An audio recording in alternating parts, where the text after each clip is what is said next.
You know what most people assume. If it is cold and snowing, snowflakes must be falling. This feels reasonable, it feels intuitive, and it feels correct.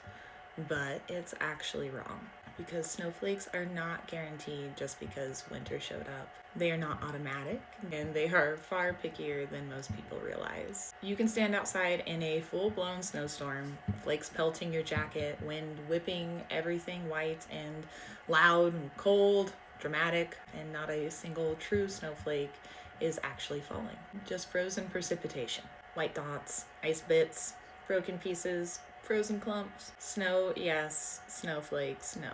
And then, on another day, with softer air and quieter skies, suddenly one lands on your sleeve.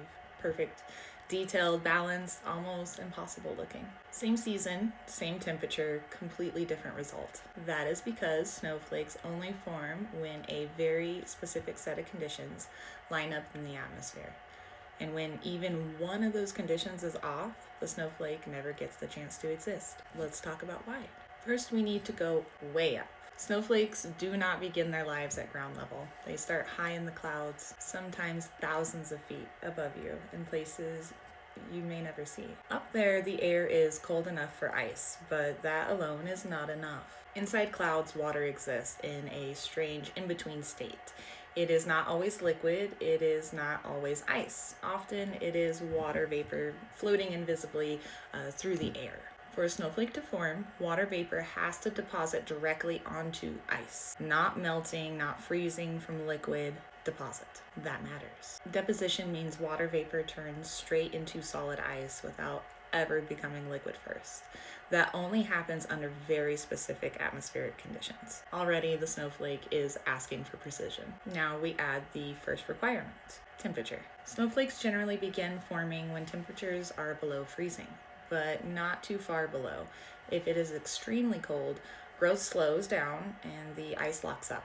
Structure becomes simple and stunted. If it's too warm, the crystal melts or turns into rain. Snowflakes like the middle ground. Cold enough to grow, warm enough to move.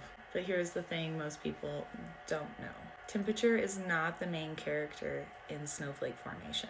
Humidity is. Humidity determines whether a snowflake becomes intricate and branching or compact. It controls how fast water vapor arrives at the growing crystal. It decides whether arms stretch outward or stop short. High humidity allows water vapor to deposit quickly, feeding growth along the edges of the crystal. This creates branching and complexity, those dramatic fern-like arms that people love. Low humidity starves the crystal. Growth slows, shapes stay simple. Plates, columns, tiny hexagons with not as much personality. So when people say things like it must be really cold today because the snowflakes are big, that's not exactly correct. Big snowflakes often form when it is not extremely cold, but very humid. Snowflakes do not want extremes. They appreciate balance. Now let's talk about structure. Snowflakes form in a hexagonal crystal lattice. That six-sided geometry is not aesthetic. It is built into the way water molecules bond when they freeze. Each water molecule has a shape. That shape dictates how it locks together with others. The result is a six-fold symmetry. This is why snowflakes typically have 6 arms. Not because nature likes 6, but because physics demands it. Here's where things get a bit interesting. Those 6-sided arms start out identical in theory. They're clones. There's actually 35 basic snowflake shapes we've identified, but they don't stay that way. This is where the term no two snowflakes are alike comes. As the snow falls, it passes through layers of air with different temperatures and humidity levels. One arm might hit a pocket of moist, one might tag behind, kind of lag a little bit. One side might grow faster for a few seconds and another might slow down. Those tiny differences gather and compound. The crystal responds instantly to its environment. Growth changes direction. Branches stretch, edges sharpen or soften. This is why they say no two snowflakes are identical. Not because they start different, but because their journey is entirely different. Each snowflake records its fall through the atmosphere. Every shift in air becomes part of its structure. Snowflakes aren't stamps, they're stories. Now let's pause here because this is important. Most snow that falls does not look like a snowflake. What we picture in our minds is the exception, not the rule. A lot of winter precipitation never develops arms at all. Some crystals freeze too fast, some collide with others and break, some collect liquid droplets that freeze onto them, a process called riming. Rimed crystals look chunky, rounded, heavy. They lose pretty much all detail. Others clump together mid-air.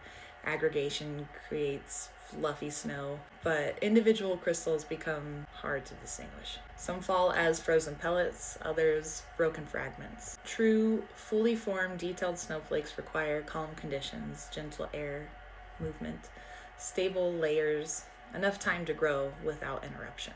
They need space, which is why windy storms rarely produce beautiful snowflakes. The atmosphere has to behave itself. This is also why snowflakes feel rare when you actually notice them. They're not always there, even when snow is. Snowflakes are selective outcomes of very specific circumstances. So why does this matter? Because once you understand how picky snowflakes are, you stop taking them for granted. You realize that when one lands intact on your glove, it survived a long fall through an unstable sky. It avoided collisions. It avoided melting. It avoided shattering. It formed under just the right balance of cold and moisture. It grew slowly enough to stay complex. It fell gently enough to arrive whole. That is not common. That is earned. You should feel lucky and special, like finding a 4-leaf clover. And this sets the stage for it all. Why can't all snowflakes be preserved? Why timing matters, why some storms produce nothing worth collecting, why some days feel magical and others feel not so much, even though it is snowing just as hard as it was previously. Snowflakes are not guaranteed. They are the result of cooperation between physics, chemistry, and atmosphere. A rare agreement. So the next time you hear someone say, "It is snowing," there must be snowflakes everywhere, you will know better. And the next time you see one land perfectly on your sleeve, you will understand what you are really looking at. Not just frozen water, but a record of the sky behaving just right. For a moment. Snowflakes do not form just because it is winter. They form when everything lines up. And that is why they feel like magic. Not because they break the rules, but because they follow them perfectly.